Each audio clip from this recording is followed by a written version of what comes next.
It appears that the devastation we brought upon ourselves was complete. Heaven, hell, and purgatory were atomized as well. So when a soul leaves the body, it has nowhere to go and must remain here in the metro. A harsh but not undeserved atonement for our sins, wouldn't you agree?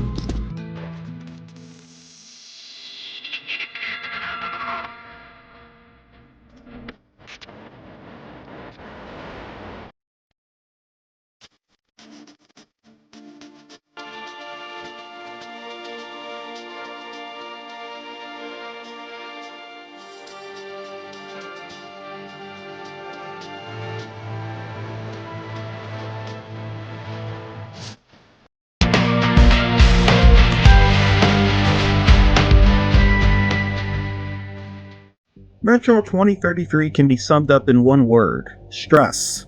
You know, the stress of running into horrible mutant creatures, the stress of running out of ammunition and relying on your puny knife, the stress of your gas mask damaging and being exposed to radiated air. Just making it to a checkpoint felt like an accomplishment. For those of you who have a vague recollection of the original Metro 2033 from the year 2010, this was the first game in the free game Metro series, and the only one published by THQ, whereas Deep Silver would publish the other two games in the series. This game was an adaptation of the popular Metro 2033 novel written by Dmitry Glukhovsky, published in 2005. The story is set in the year 2033 in the post-apocalyptic wintry hell known as Moscow. After a nuclear catastrophe in 2013, humanity has been reduced to the brink of extinction. A few thousand survivors are able to reach to safety within the underground metro tunnels, which also serve as bomb shelters. As far as we know, the remnants of human civilization now reside in Moscow. Metro 2033's story centers around the young protagonist named Artyom, a character who sets out from his home station to spread the warning of the latest threats to the inhabitants of the metro tunnels. The latest threats are the Dark Ones. Within the context of the novel, and as presented in the game, the Dark Ones are believed to be an evolved species of humanity, a new animal that can not only survive the immense radiation in the air, but can also easily kill mutants with little to no effort. The Dark Ones are not simple mutants. They're Homo Novus, the next step in evolution. You've heard about survival of the fittest? Guess what? We lost. By the beginning of the game, we learned that the Dark Ones have been spreading terror around the metro stations, as evident by the cutscene. After a recent attack on his home station, Artyom must seek out help from a larger, more militant station in the metro, known as Polis. The journey takes him through many different parts of the Moscow metro tunnels. In Crafting the World, 4A Games was able to showcase a remarkable number of details that bring many descriptions from the novel to life. Empowered by the 4A engine, Metro 2033 featured an array of immersive levels that feature various atmospheric effects. Metro tunnels are dark and gritty and hostile. There are also many dangerous conditions that you're forced to endure through the long journey. Metro's environment consistently works against the player to impede their progress. Given the post-apocalyptic setting, players will have to deal with decaying and broken structures which serve as obstacles for exploration. Machinery is either broken or needs to be powered up manually, and the surface itself, along with a few parts in the metro tunnel, are heavily radiated. When navigating through dark tunnels, there are plenty of gunfights to expect, and gunfights even on the lowest difficulty are not easy. Upon being spotted by the enemy, they typically scream out your presence, and soon after an alarm bell sounds out. Before you know it, you're getting hit from all sides, and enemies will rush up and eventually kill you. The environment in Metro can also serve you as well, and this is where Metro truly differs from other first-person shooters. And that's with the emphasis on stealth here. Rather than rushing in head first, the player is always encouraged to sneak around enemies and avoid confrontations. Players are furthermore encouraged to utilize darkness by turning off lights that conceal their movement. While sneaking, players can disable traps that might damage or alert an enemy to their presence.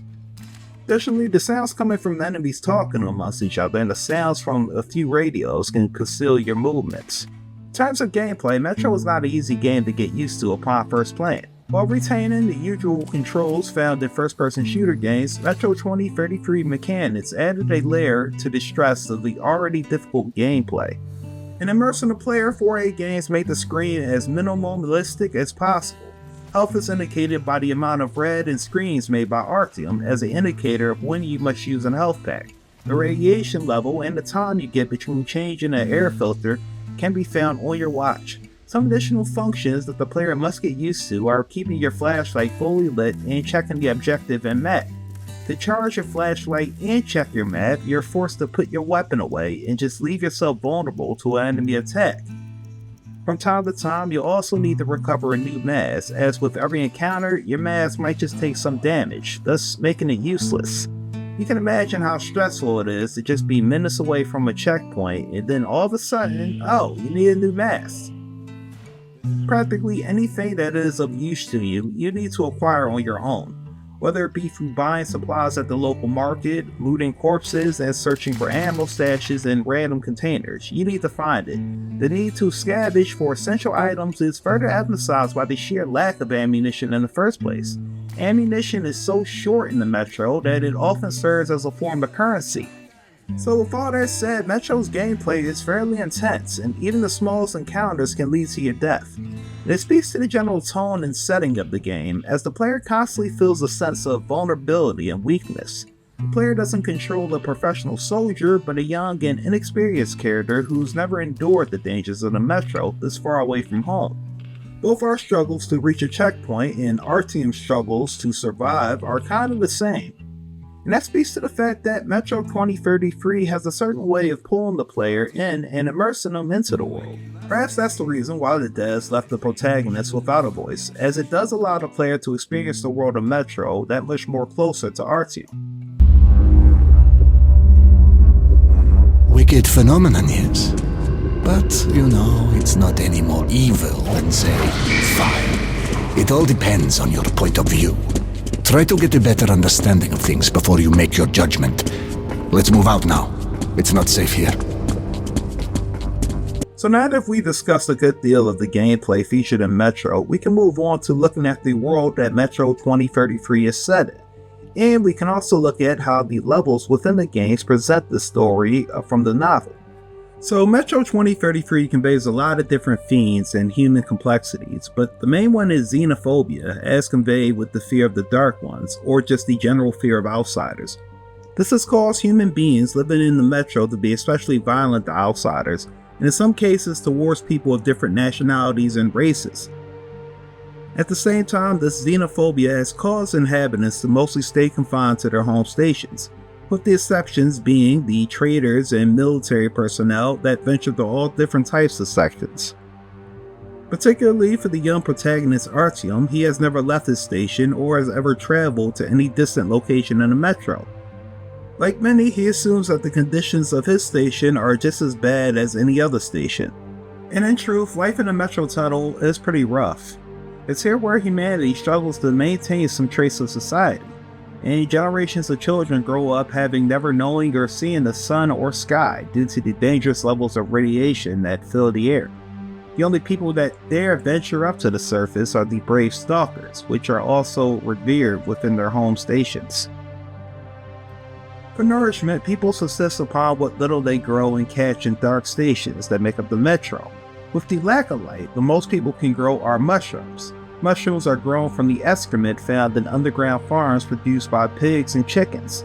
They are then used to make mushroom tea and shroom vodka. While stations regularly raise pigs and chickens as livestock, the far most common source of meat are rats, which are the size of small dogs in 2033. Conditions in the majority of Metro tunnels are almost unbearable for some regular people. Living nearby and lacking basic medicine makes the likelihood of disease outbreaks much more possible. And while some stations can grow vegetables that provide essential minerals and vitamins, most don't have access to them. And as a result, people are generally malnourished. In turn, this leads to inhabitants of the Metro suffering from poor immune systems, making it more likely that viruses or diseases can spread fast among people. I spoke earlier at the beginning of this video about how stressful this particular video game was. Well, by observing the frequent NPC interactions that take place within Metro, we get a sense of how stressed the inhabitants of the Moscow Metro tunnels truly are in the wake of the Dark Ones. Our first major encounter with the Dark Ones begins shortly after we leave from our home station and head towards Riga Station. My head. Are you up? What is it?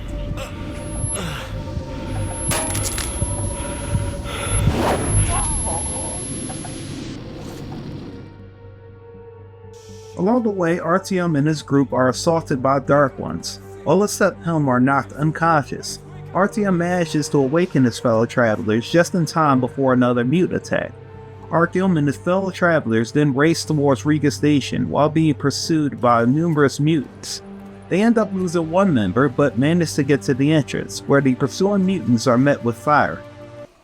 After surviving the long and dangerous journey, Artyom and his companions enjoy a quick drink of shroom vodka. Here in Riga, we can see the various differences from the original home station. The station is characterized as a bustling marketplace and a secure environment which offers a sense of community and normalcy. While walking through any station, it's always worth taking just a few minutes to listen in on some conversations. From listening to others, players can learn about what's happening in other stations.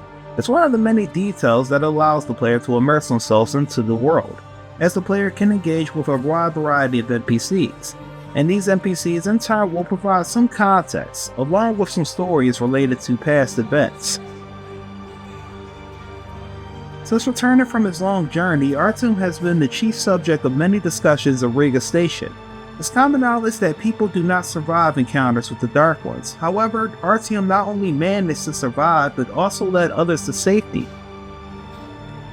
With the reporting of the Dark One encounters, Riga Station entrances and exits are closed down. The station is on full lockdown. With that said, Artyom is now stuck at Riga Station, until he meets a very shifty smuggler by the name of Gorban, who has heard about Artyom in the last few minutes or so. Upon meeting with Artyom, he strikes up a deal. If Artyom agrees to escort Bourbon to Market Station, Artyom's next stop, Bourbon will show him a secret entrance out of Riga Station that will put him on track, along with giving him an AK-47. Artyom agrees, and both he and Bourbon leave Riga. And for the first time, he encounters bandits. Fighting off mutants is one thing, but fighting humans is especially difficult in this game. Do not expect to run in and just shoot everyone. Rather, plan your attacks carefully and avoid getting pinned down by enemy fire. I found the best way to go about this is to eliminate enemies nearby with stealth throwing knives, and then from a distance take out bandits with the pistol or rifle. Now, this isn't always required. In most scenarios, our team can sneak past a group of enemies and exit the level, but this requires patience and studying the enemy movement patterns. I will say that the stealth aspect of this particular game isn't that polished. While you can perform stealth takedowns with your knife, oftentimes other enemies nearby will hear you and sound the alarm. Your best bet for getting through an area stealthily is by using the throwing knives, which are pretty limited. Oftentimes I would just try to recover the one I've already used. After getting through the bandits, Artyom and Bourbon navigate around a falling subway structure and then make their way to the entrance of the market station. However, before they can be let in, they have to fend off a wave of mutants. Not an easy task if you use a lot of ammo, killing the bandits in the early stage of the Lost Tunnels. Once the two enter Market Station, we find out that the smuggler Bourbon actually owes a lot of money to the officials at Market Station. One particular soldier at Martin Station instructs Bourbon to wait at the market while he and the other soldiers clear out a nest of mutants. Heading inside, Bourbon is detained while Artyom is held outside. Bourbon eventually bribes one of the guards and he and Artyom are allowed to enter Market Station. Market Station is one of the many stations that make up the Ring Line Union, a collection of stations controlled by the Hansa, a faction that holds considerable power and influence in the metro. From this station, Artyom can get to his stop drive station, but it will require Bourbon to bribe another guard in order to be let out of the station. But for right now, let's walk around and note some key features of Market Station, the largest trading hub in the metro, where merchants and traders from various factions converge to exchange goods. One of the several stops in the trading ring controlled by the Hansa, which derives its name from the Hanseatic League of German cities throughout the later Middle Ages. Their economy is more structured with a focus on stability and growth. Around this trading ring, tunnel travelers could find luxury items that can't be purchased anywhere else. In the eyes of Artyom, seeing how well the station was going on, well, it was an eye-opening experience that captured our attention as well. The atmosphere here is vibrant, and the people are engaging in daily activities.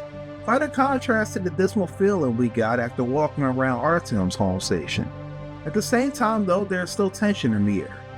Armed guards are seen on constant patrols, and they work to ensure order and protect against any threats. Hansa really does keep a short leash on all the stations they control, and oftentimes they can be just as brutal when dealing with the inhabitants as other factions.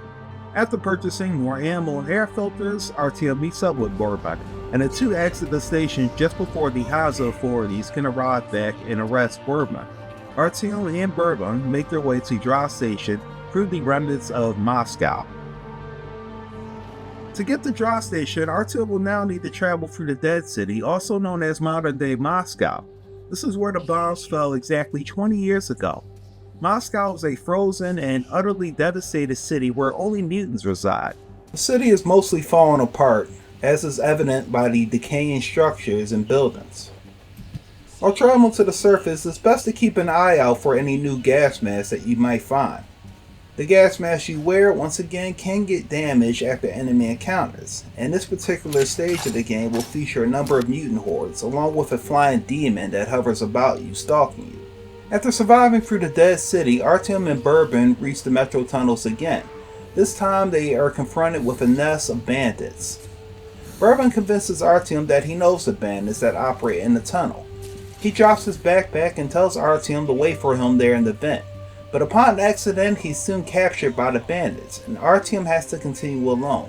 Whether you choose to go in guns blazing or utilizing stealth is completely up to you, but for me personally, I like using stealth in this section, as sneaking past the bandits is fairly easy.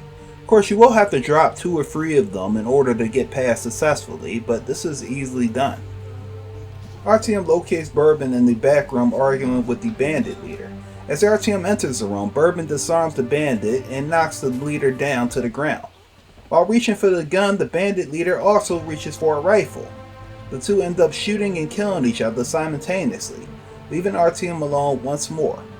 Then, out of nowhere emerges Khan, a sage-like traveler who, like Artyom, seems to be immune or resilient to the actions of the Dark Ones. Together they make their way through the haunted tunnels filled with supernatural phenomenon and ghostly apparitions. Move aside, Artyom.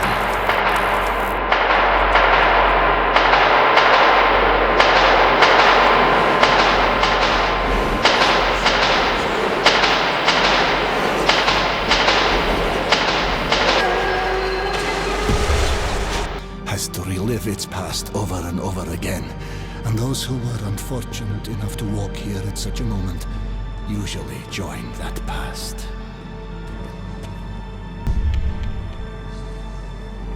A battle raged here long ago. The defenders still man their stations.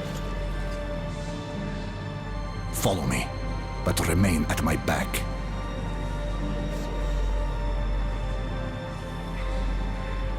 Castone lapio asterion manto. Castone lapio asterion manto. One of these apparitions appears to be made completely up of electricity and will zap anything in its path. Eventually, the pair head into Curse Station, which, given a name, is cursed as one of the most deadly and hazardous of all stations, and at the moment is currently under siege by mutants. It's during this exchange that Artyom has to use explosives to seal off a connecting tunnel. Artyom's next stop is Armory Station, a station a part of the Red Line. Khan thanks Artyom for his assistance and decides to give him the name of a reliable blacksmith in the communist-controlled Armory Station. Between 2013 and 2033, life of humans changed drastically, but the one persistent factor that stayed around was warfare. Throughout 20 years, the various metro stations of Moscow emerged as independent states consisting of confederations and alliances. While also engaged in steady trade, they also fought various wars over resources and most notably ideology. How fitting is it that the very same leaders of the stations would have been people who were put in positions of power before the war. This will ensure that ideologies about certain political beliefs would subsist in the metro tunnels. Even in the aftermath of the Great War, human beings justified the killing of each other for such beliefs. Before the war, it was common for the people of Moscow, Russia to identify a certain section of the train tunnel by color. This is where the Red Line originally derived its name. Directly after the fall of the Central Metro Command, some years after the war, one particular station of the Red Line formed a neo-Soviet organization that expanded across several stations within preceding years. The Red Line would adopt a strict communist regimen and sought to absorb other stations into a sphere of influence. Citizens who live in these stations are monitored daily, and in some cases harassed by soldiers if not carrying the correct papers. While in Armory Station, Artyom is accused of espionage and flees with another man in panic. This moment takes the player off guard. Many of us were probably expecting to find another station as vibrant as the previous two were, but instead we are met by false accusations and gunfire. Rushing through the station while barely managing to dodge bullets, we are greeted by Khan's friend Andrew. He agrees to hide Artyom in his house and later on sneaks him aboard a train car carrying Red Line soldiers to the war zone, where they currently engage with the Fourth Reich faction that control the adjacent Yellow Line. Attention! The train is ready to depart.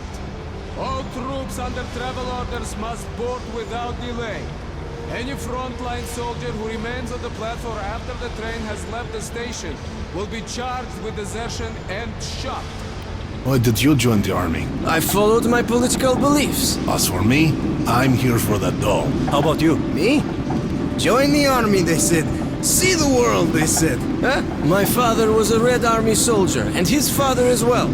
It's the family tradition. So tell me, love, is it also your tradition to lose arms and legs on the battlefield? They were happy to make those sacrifices. Sure. Drunks and fools are happy too. There's a black capsule in my ammo pouch. What is that, an antibiotic? No, it's cyanide, in case the enemy captures you. What? But God forbid suicide.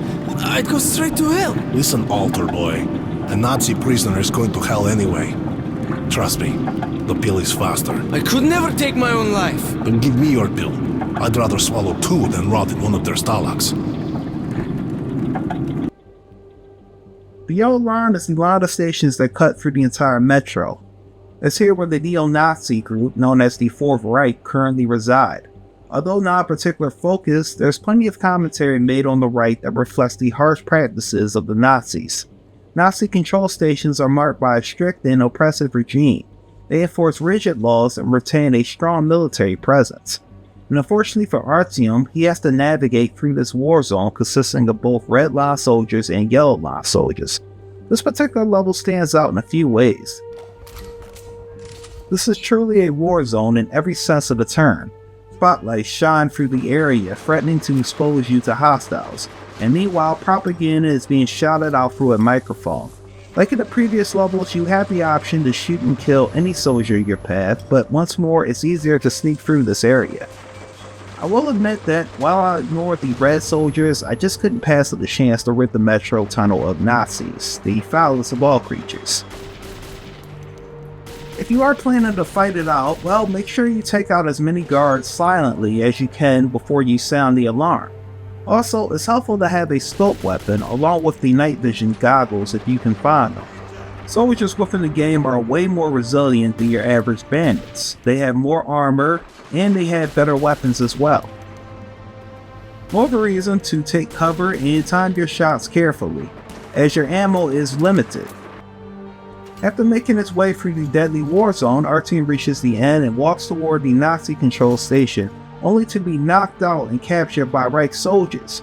Before being executed, a shadowy figure wearing armor similar to Hunter's takes the Reich soldiers out. While recovering, Artyom meets Uman and Pavam, two members of the Spartan Ranger Order.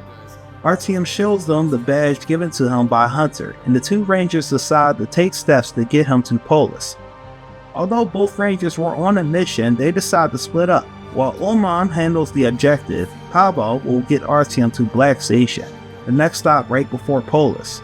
Artyom and Pavel take an armored cart to travel. Along the way, they have to fight off pursuing Nazi cars by manning a heavy machine gun equipped to the cart. Artyom and Pavlon are pursued by the Nazis as they go through sections of the Yellow Line. Eventually, they shake off the pursuers, but they're ambushed by a Panzer tank. By shooting out the decaying train platform, Artyom manages to destroy the tank and the pair proceed on the road to Black Station. Artyom's journey is interrupted by a dead car. He and Pavlon are forced to make their way on foot until they reach another rail car. While traveling, they stumble across more Nazis on patrol, and due to a blown-up tunnel, they are forced to go down an alternative path. This part of the metro is extremely dangerous and especially hard for cars to travel. About half of the way through, they are met by mutant attacks, which attack their second rail car, and unfortunately they carry off Pavlon to his death. The train then travels faster and faster until eventually crashing into the floor and nearly killing Artyom. But nonetheless, he continues on with his journey. After losing Pavlon and nearly surviving the train crash, Artyom manages to pull himself to his feet and walks to a station that is under siege. Artyom grabs what little ammo he can and helps the defenders fight off mutant attacks. But as the attack dies down, the Dark Ones strike.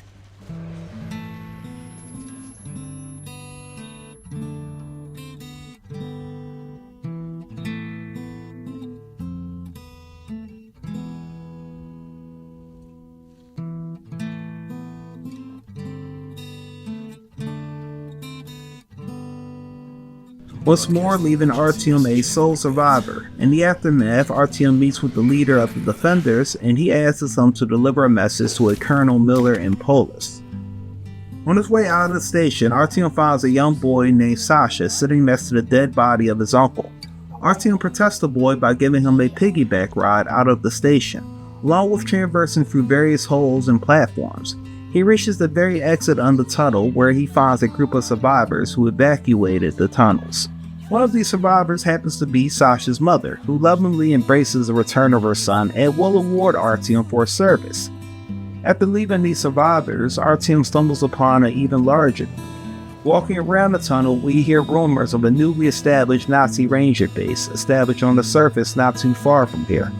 After purchasing some new filters and health packs, Artyom sets out for Black Station once more.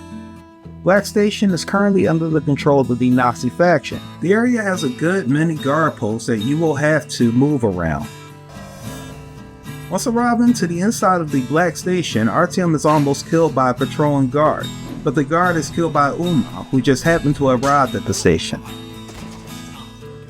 He learns the fate of Pavlon, and the two make their way to Polis. Hey, you at the rail car! Stop the engine! Do not move! Name yourselves! Oh, we're Nazis come here to take your station. Ullman, is that you? You're lucky Petrovich isn't here. He's not a man for jokes. Who's that with you? He's from the northern frontier. I'm escorting him from the Black Station. All right, come on through.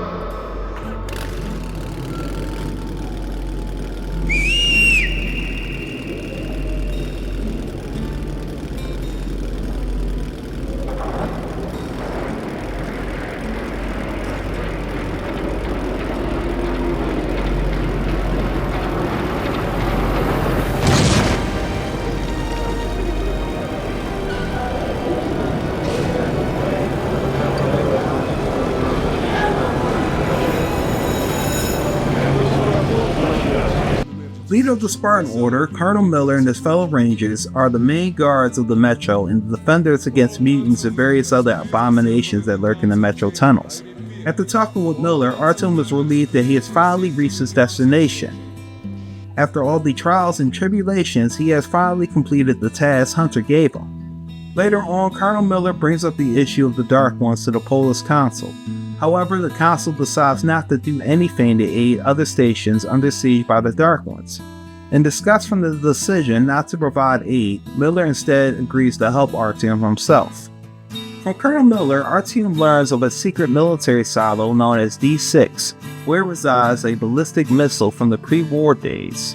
By using just one missile, it's possible that Artyom and the Rangers could destroy the hive of the Dark Ones, located in the Botanical Gardens. The only problem is that Miller has no idea where D6 is. As with many legends related to the pre-war, The existing knowledge of many relics of the past are lost, but there's a chance that a map to the base can still be found hidden somewhere in the Moscow State Library. From Polis, Artyom heads to the surface once more and meets Colonel Miller and Ulma at the Moscow State Library. In the library, Artyom faces his greatest challenge yet, avoiding and defending himself against the librarians. These honking and dangerous mutants stalk the library and kill anyone or anything they see or hear. This is one section where stealth is essential, as the librarians cannot be killed by simply shooting at them with bullets. All you really do is just sneak around them, and if you do happen to get caught, follow the advice given by the Rangers. Look them straight in the eye while slowly backing away. Never show them your back either, and also never run away from them. Eventually, Artyom comes across a room containing a map to D6, and upon exiting the room, a librarian stalking Artyom nearby chases him down. Hopping into a broken elevator, Artyom manages to hitch a ride downstairs by holding onto the falling elevator. Meanwhile, the librarian clings from the elevator roof, only to die upon landing. Artyom escapes and meets up with Miller and Ulma. For his efforts, he is made an unofficial ranger in the Spartan Order. The three then travel to the Order's base at a nearby church, where Miller briefs him on the naval mission. In order to destroy the Dark Ones, the Order will have to use the map recovered by Artyom in order to find D6, and then get the silo's power running and find a missile guidance system. And the team, consisting of Artyom, Miller, Ulma, and 4 other Rangers, make the perilous journey through the facility. At D6, the group loses around 3 members before making it to the control room. With no power to work the facility, Miller and Artyom travel deep in the bowels of the silo to activate the generator. While doing so, they discover a gross and vile mutant that has prevented them from starting up the silo's power. Once the mutant has been killed, Miller is able to restart the power, and from here, he and Artyom use a connecting track to head to their last and final stop. The radio tower. One of the few places that the laser guidance system can actually be used at.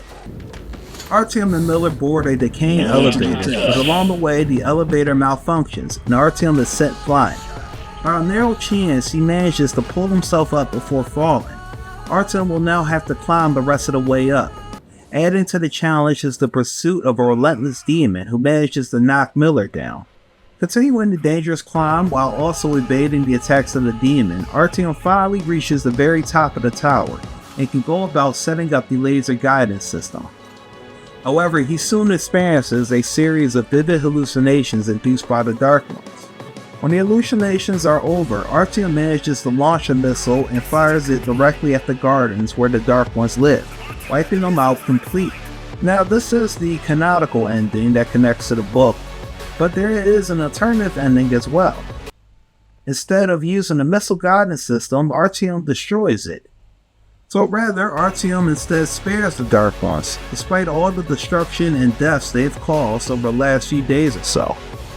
Now, why is this even an option in the first place? Well, spoiler alert for anyone who hasn't completed this story, you might want to just stop this video right here. As it turns out, the Dark Ones were actually trying to communicate with Artyom and other humans the entire time. The only reason Artyom hasn't died as a result of the Dark Ones' encounter is the fact that his mind for some reason is resilient. It might have been for the same reason that Hunter, from the very beginning, gave Artyom the task in the first place. The fact is that most of his station was devastated and the people were largely demoralized by the Dark Ones' attacks. Artyom's uncle Alex was even arguing with Hunter about the futility of trying to resist the Dark Ones, as he considered them to be the superior species. But their entire viewpoint of the Dark Ones has been wrong from the very start. And while yes, some deaths have resulted through contacts with the Dark Ones, it was never their intention to actually kill humans. Rather, they wanted to actually help humans and help them survive through the harsh and deadly environment of the metro tunnels. This motive of the Dark Ones isn't actually revealed until the very end of the novel. And it's the same here within the story of the game as well, as we really don't know until the very last act that the Dark Ones actually represented no major threat to humanity. Rather, they served as a form of salvation. But of course, the inhabitants of the metro tunnels are so xenophobic to anything that represents anything different or not what they're used to, well, naturally they greet the Dark Ones with terror and panic. It's hard to label the Dark Ones as the biggest threat in the inhabitants in the first place, especially when considering how dangerous regular human beings can be. And I'm not just talking about bandits, I'm also talking about the many political factions of the metro. These governments formed up in a post-apocalyptic world, a world filled with fear and paranoia for the survivors and their children. Anything that looks or feels remotely different from what they're used to is an immediate threat. And unfortunately, the Dark Ones, through the rumor and suspicion, are represented as the ultimate threat to the human race. By the end of this game, we are really dealing with a serious ethical dilemma. Should we wipe out an entire species to save our own? What exactly gives us the right to wipe out an entire species of creatures? And more so, how can we justify using the same kind of weapons that just 20 years ago devastated the human race? The Metro book series is well regarded for its exploration into the themes of survival, humanity, and the struggles of living in a world devastated by a nuclear catastrophe. The video game itself brings this world to light by offering one of the most immersive and challenging gameplay experiences ever seen in a first-person game. Of course, compared to a lot of other first-person shooters, Metro probably wasn't the most desired game of 2010, as I don't really remember too many ads or marketing behind the game. In some circles, this game is often described as the orphan stepchild of THQ. This is due to the fact that 4A Games made their publishing agreement with THQ pretty late into the development, leaving very little time to market the game before its release. In order to promote the game, THQ offered a copy of Red Faction Guerrilla with any pre-order. In 2014, 4A Games released a remastered version of the game titled Metro 2033 Redux. This version of the game featured graphical changes such as improved lighting, animations, particle effects, as well as dynamic weather. With the closing of THQ, Metro Games will fall under the publisher Deep Silver. Regardless if you play the newer or older version of the game, any fan of survival horror video games and first-person shooter games will enjoy this particular title. That concludes this retrospective look at Metro 2033. If you enjoyed learning more about the classic video games of the 7th console generation, make sure you subscribe to the channel. Thanks for watching, guys. Peace out. I'll show you a good time. Okay, come with me, sweetie. Prepare for a surprise.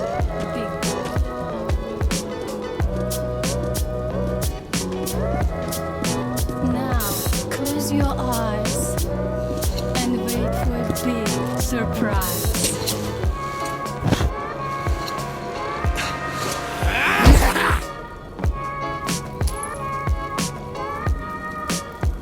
You dumbass! Everyone knows not to go with Nikki. Her ass really packs a punch, no? It looks like your pockets were emptied. That's what you get.